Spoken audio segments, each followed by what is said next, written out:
নমস্কাৰ বন্ধুসকল, মই গোবিন্দ স্বাগতম জনাইছোঁ মোৰ ইউটিউব চেনেল পুলিচ ব্লগাৰ অন্য এটা ভিডিঅ'লৈ। বন্ধুসকল, আহকচোন আজিৰ ভিডিঅ'টোত লখিমপুৰত অৱস্থিত দুটা মন্দিৰৰ পৰিৱেশ চাওঁ। যদি ভিডিঅ' চাই ভাল পায় তেতিয়াহ'লে লাইক কৰিব, কমেণ্ট কৰিব, শ্বেয়াৰ কৰিব আৰু মোৰ চেনেল যদি নতুন তেতিয়াহ'লে ছাবস্ক্ৰাইব কৰিব নাপাহৰিব। ধন্যবাদ। বন্ধুসকল, এইটো ৰাস্তাৰ পৰা এইটো দুৰ্গা মন্দিৰৰ ভিউ হয়। ফ্ৰণ্টতে আছে এটা ডাঙৰ সিংহৰ প্ৰতিমা আৰু বন্ধুসকল, এনেদৰে ষ্টেপেদি আগবাঢ়ি গৈ থাকিলে মেইন মন্দিৰ ভাগ পায়। মন্দিৰ ভাগ অলপ ওপৰত অৱস্থিত। বন্ধুসকল, এই এনেদৰে ওপৰত গৈ থকা হৈছে মন্দিৰটো ওপৰলৈ এনেদৰে দুটা সিংহই কাজিয়া লগা দেখুওৱা হৈছে আৰু তাতে শিৱৰ যিটো সাপ সেইটো আছে, সেইটো দেৱীৰো সাপ আছিল চাগে, মই ইমান বিশেষকৈ নাজানো। মন্দিৰৰ ওপৰৰ ভাগত দুৰ্গা দেৱীৰ সকলো ৰূপৰ অৰ্থাৎ সকলো চৰিত্ৰ বৰ্ণনা কৰা আছে। প্ৰত্যেকটো ৰূপ দেখুওৱা গৈছে ইয়াতে। এইটো হৈছে স্কন্দ মাতা, ইয়াতে দেৱীৰ প্ৰত্যেকটো ৰূপে আছে। এইটো হৈছে কাত্যায়নী আৰু এইটো হৈছে কালৰাত্ৰি। এইটো এটা সৰু দুৰ্গা দেৱীৰ এটা সৰু মন্দিৰ সৰুকৈ আছে তাৰ পাছফালে, আৰু তাৰ সোঁ চাইডে বা বাওঁ চাইডে তললৈ নামি যাব পাৰে মন্দিৰৰ তললৈ, যিহেতু ইয়াতে থাকে পূজাৰীসকল তললৈ নামি যায়। এইটো হৈছে কালৰাত্ৰি আৰু এইফালে হৈছে মহাগৌৰী আৰু এইফালে হৈছে শৈলপুত্ৰ। আৰু এনেদৰে মন্দিৰটো ওপৰৰ ভাগতে সৰুকৈ ফুল এপাহ আছে আৰু প্ৰত্যেক ঠাইতে আছে ঘণ্টা। এইটো হৈছে ব্ৰহ্মচাৰিণী ৰূপ আৰু এইটো ভিউ হৈছে মন্দিৰৰ পৰা হেৰিয়লৈ ভিউ। এইটো হৈছে মেইন মন্দিৰ প্ৰতিমা ভাগ এটা খুব সুন্দৰ, আচলতে দেখিলে মন মোহিত হৈ যায়। এইটো দানপাত্ৰ আৰু এইটো হৈছে মন্দিৰ। মন্দিৰৰ পৰা আশীৰ্বাদ লৈ তললৈ নামি অহা হয়। তললৈ নামি আহিবলৈ বেলেগ এটা ছাইড আছে, এইটো ছাইডে নামি আহিব লাগে। নামি আহি এটা ফ্ৰণ্টতে এটা খুব পুখুৰী আছে, যিটো মন্দিৰটো পুখুৰীৰ ওপৰত অৱস্থিত আৰু তাৰ পুখুৰীটোৰ কাষেৰে আছে হাইৱেটো, লখিমপুৰ হাইৱে যিটো। আচলতে এটা খুব সুন্দৰ পৰিৱেশত মন্দিৰটো অৱস্থিত, খুব ভাল লাগে। গছ গছনি আছে ৰাস্তাটোৰ দুয়োকাষে আৰু এইটো পুখুৰীটোত হয়তো মাছ আছে আগতে দেখিছোঁ, বৰ্তমান ইমান ভালদৰে দেখা নাই। এইটো এটা দানপাত্ৰ, ইয়াতো শলিতা জ্বলাব পাৰে, মানুহে জ্বলাম বুলি ভাবিলে। এইটো পুখুৰীৰ পৰা এইটো ৰাস্তাটো ভিউ হয় আৰু এনেদৰে আছে দলংখন, এটা প্ৰস্থান আৰু এটা প্ৰৱেশ। যিহেতু মই ইউনিফৰ্মতে গৈছিলোঁ, এইটো মন্দিৰটো খুব ধুনীয়া পৰিৱেশ, ওপৰলৈ এনেদৰে চোৱা গৈছে। এইটো খুব সুন্দৰ ভিউ আহিছিল, যিহেতু মোৰ মোবাইলৰ কেমেৰাত শ্বুট কৰে, গতিকে ইমান ভালদৰে উঠা নাই। ফ্ৰণ্ট কেমেৰাৰ বাবে উঠা নাছিলে, বেক কেমেৰাত ভালেই উঠে।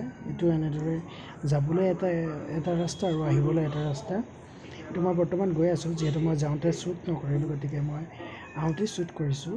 এইটো ৰাস্তালৈ মই গৈ আছোঁ মন্দিৰৰ পৰা সেৱা লৈ। এনেদৰে দলংখন খুব সুন্দৰকৈ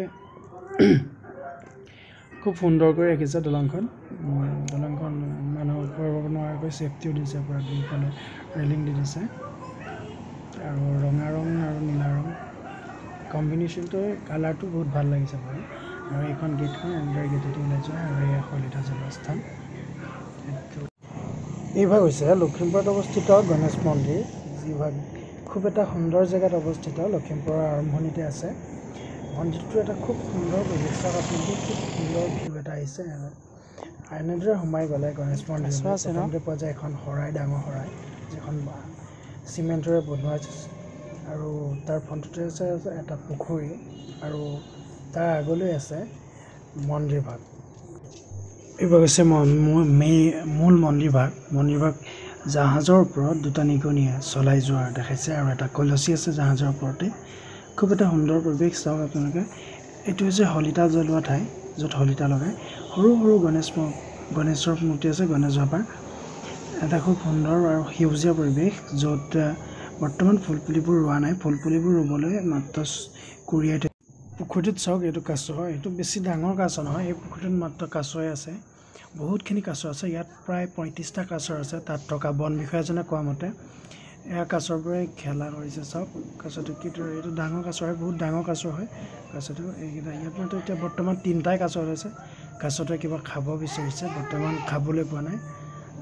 কাছতো এনেদৰে গৈ আছে কাছৰ পাছৰ ভাল লাগে দেখি এইটো মেইন মন্দিৰ ভাগলৈ এনেদৰে উঠি যোৱা হয় খটখটিৰে মই মন্দিৰ ভাগলৈ উঠি গৈছোঁ মন্দিৰত উঠি গৈ এইটো কলচী হয় ইয়াতে মেইন প্ৰতিমা ভাগ আছে খুব এটা সুন্দৰ আকাশখনলৈ চাওক কি সুন্দৰ পৰিৱেশ নিগনি এটা ভিউটো ভাল লাগিছে বহুত আপোনালোকে চাব পাৰে ভিউটো কি সুন্দৰ এটা মেইন মন্দিৰ ভাগত এনেদৰে সেৱা কৰা হয় এজন পূজাৰীয়ে এনেদৰে আশীৰ্বাদ দিয়ে সকলোকে এনেদৰে নিগনিটোৱে জাহাজখন চলাই নিয়া দেখুওৱা হৈছে আৰু এইটো মেইন মন্দিৰ ভাগ চাৰিওফালটো আৰু এইটো ৰাস্তাৰ কাষলৈ চাওক কি সুন্দৰ পৰিৱেশ ভিউ চাওক আপোনালোকে সেইটো লখিমপুৰ হাইৱে আৰু এইখন আকাশ আৰু এয়া সেউজীয়া পৰিৱেশ তাতে মন্দিৰটো এটা মন পৰশা ঠাই য'ত নেকি আপোনালোক গ'লে এই ভাগ হৈছে মেইন প্ৰতিমা ভাগ এই মন্দিৰৰ ভিতৰত আছে এনেদৰে খুব সুন্দৰকৈ সজাই ৰাখিছে মই অলৰেডি আশীৰ্বাদ ল'লোঁ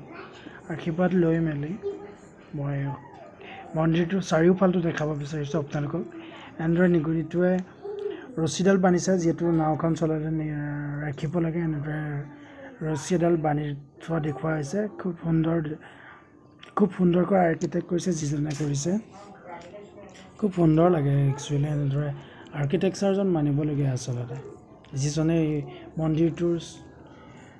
মন্দিৰটোৰ চিত্ৰ অংকন কৰি দিছিলে এনেদৰে হ'ব লাগে বুলি এইটো মন্দিৰটোৰ বেক চাইডটো আৰু এনেদৰে তললৈ যাবলৈ খটখটি আছে আৰু অলপ আঁতৰলৈ কিবা বনাই আছে কি বনাইছে নাজানো কোনোবা ব্যক্তিগত আৰু এনেদৰে এইটো চাৰিওফালটো মন্দিৰটো আপোনালোকে চাই লওক মন্দিৰটোৰ চাৰিওফাল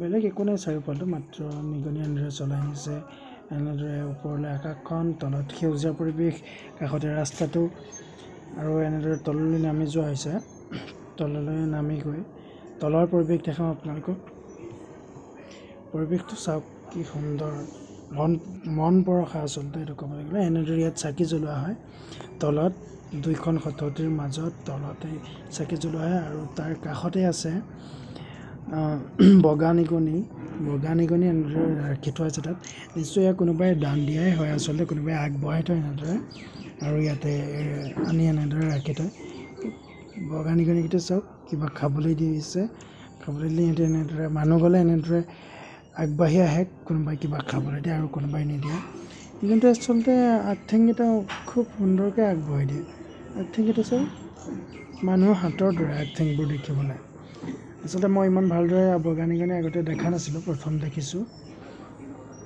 আগতে দেখিলেও মানে ইমান ভালদৰে চোৱা নাছিলোঁ আজি প্ৰথম এনেদৰে চাইছোঁ আৰু এইটো যিখন জাহাজৰ যিটো মানে আৰ্কিটেক্ট কৰা হৈছিল জাহাজৰ আকাৰত তাৰ তলতে পানী আছে এই পানীখিনি খুব লেতেৰা বহুত লেতেৰা আচলতে আৰু ইয়াতে মাছ পুহি ৰাখিছে বাৰু মাছ চাওক আপোনালোকে হয়তো ভালদৰে ধৰিব পাৰে তথাপিও চাওক সেয়া ৰঙা মাছ নাৱৰ কাষত থকা পানীখিনিত এই মাছ ৰঙা মাছ পুহি ৰাখিছে ইয়াতে এনেদৰে হাতীটোৱে জাহাজখন ৰাখিবলৈ চেষ্টা কৰিছে জাষ্ট এইটো এটা আৰ্কিটেক্টে মানে থিম বনাইছে আৰু এইটো নিগনিটো অথনি কৈছিল মন্দিৰটো চাৰিওফাল খুব সুন্দৰকৈ এনেদৰে বেৰি ৰাখিছে আৰু এনেদৰে খুব সুন্দৰকৈ সজাই ৰাখিছে যিহেতু এখন পাৰ্ক হয় সৰু ল'ৰা ছোৱালীয়ে খেলিবলৈ আহে দুটা ছাগলী কোনোবাই দান দিছে চাৰিওফালটো খুব সুন্দৰকৈ এনেদৰে বেৰা দি ৰাখিছে আৰু এয়া শহাপহু কাণখন থিয় বুলি শুনো সঁচাকৈ বহুত থিয় হয়তো খুব ক্ষিপ্ৰ চাগে সিহঁতৰ কাণবোৰ খুব সোনকালে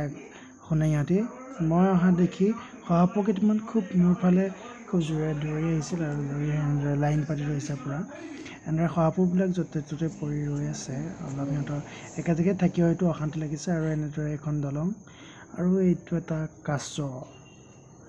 কাছৰ পুখুৰীটোত মই আগতেই কৈছোঁ যে ইয়াত প্ৰায় 35টা কাছ আছে ইয়াত সকলোবোৰ কাছ মানুহে দান কৰা কিছুমান কাছ ডাঙৰ আছে কিছুমান সৰু আছে খুব ডাঙৰ এই কাছটো বৃহতেই ডাঙৰ পানীৰ তলত আছে আপোনালোকে ধৰিব পৰা নাই আপোনালোকে যাবচোন চাবলৈ খুব সুন্দৰ হয় সিহঁতক খাবলৈ এনেদৰে ব্ৰেড দিয়ে মানুহে এইটো চাওক গণেশ মন্দিৰৰ সম্পূৰ্ণ ভিউটো মন্দিৰটো দেখিবলৈ খুব সুন্দৰ পৰিৱেশত আছে এইফালে হাইৱে কাষত মন্দিৰ ভাগ খুব সুন্দৰ ওপৰলৈ চাহ আকাশখন খুব সেউজীয়া পৰিৱেশৰ মাজত আৰু চাৰিওফালে বন্ধুসকল ভিডিঅ' চাই যদি ভাল পালে তেতিয়াহ'লে লাইক কৰিব কমেণ্ট কৰিব শ্বেয়াৰ কৰিব আৰু মোৰ চেনেলটো ছাবস্ক্ৰাইব কৰিব নাপাহৰিব